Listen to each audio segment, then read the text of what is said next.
साफी साहब हमारे साथ हैं। साफी साहब, अब टीटीपी की जानिब से सीज़ फायर ख़त्म करने का कहा गया था और फिर कल ऑब्वियसली हमने देख भी लिया कि कोयटा में धमाका भी हुआ। और आपके ख्याल में मुज़ाकरात में बात कहाँ पर ख़राब हुई कि मामला यहाँ तक पहुँच गया?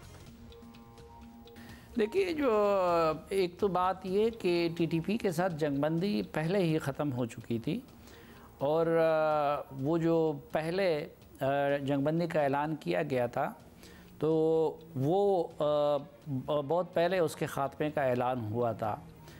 अब उन्होंने ये कहा है अभी मखसूस एरियाज़ में वो कार्रवाइयाँ कर रहे थे और अब उन्होंने ये ऐलान किया है कि वो इसका दायरा अपने जिधर जिधर उनके लोग मौजूद है तो उनको ये इजाज़त दी है कि जिधर उनको अपना टारगेट नज़र आए तो वो उसको टारगेट बना सकते हैं। और ज़ाहिर है कि ये जो मुज़ाकरात उनके साथ किए गए वो गलत तरीके से किए गए, गलत वक्त पे किए गए और फिर जो कमिटमेंट्स थी वो भी पूरी नहीं की गई।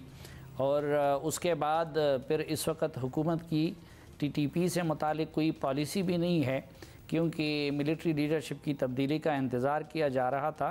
तो मेरे ख़्याल में उसके नतीजे में अब उन्होंने दबाव बढ़ाने के लिए उनको ये अंदाज़ा है कि अब नई लीडरशिप नई पॉलिसी तरतीब देगी तो टीटीपी इस दौरान अपनी क़ुव्वत का पाकिस्तान के अंदर भरपूर तरीके से मुज़ाहरा करना चाहती है ताकि उसकी बारगेनिंग पावर मजबूत हो। साफी साहब, अब नए आर्मी चीफ के सामने फौरी चैलेंज यही बन गया है जो हम दहशतगर्दी की लहर की बात कर रहे थे।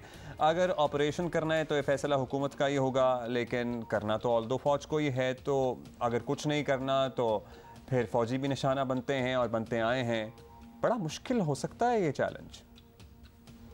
ये एक पॉलिटिकल और डिप्लोमेटिक मसला है और पहले तो अफ़गानिस्तान में चलो तालिबान की हुकूमत नहीं थी ना, तो उस वक्त अगर अपने तय और इन लोगों की मौजूदगी पाकिस्तान में थी तो अगर यहाँ पे उनके साथ अलग मामला किया जा रहा था तो उसकी कोई तवजीह थी भी।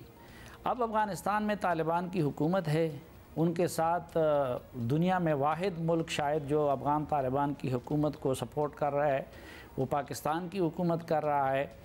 और कल भी ना हमारी जो वज़ीर मुमलिकत बराए ख़ारजा है हिना रब्बानी कर साहबा वो और अफ़गानिस्तान के लिए स्पेशल एनवाय सादिक ख़ान साहब वो अफ़गानिस्तान गए थे।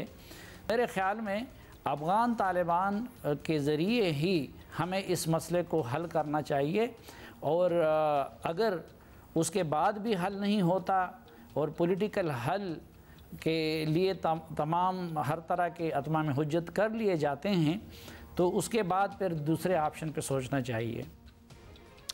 ऑलराइट, थैंक यू साफी साहब। बहुत बहुत शुक्रिया। लेकिन ये जो कल ऑप्टिक्स थी ना हिना रब्बानी घर का वहाँ होना काबुल में और मीटिंग, मतलब आपको पता ही है कि वहाँ की जो हुकूमत है वो लड़कियों को पढ़ाई तक की इजाज़त नहीं है, मतलब लेट अलोन इसके आगे हम क्या बात करें, सारों को पता ही है वो सारी चीज़ें आ जाती हैं जहाँ आप पढ़ने से रोक देना किसी को।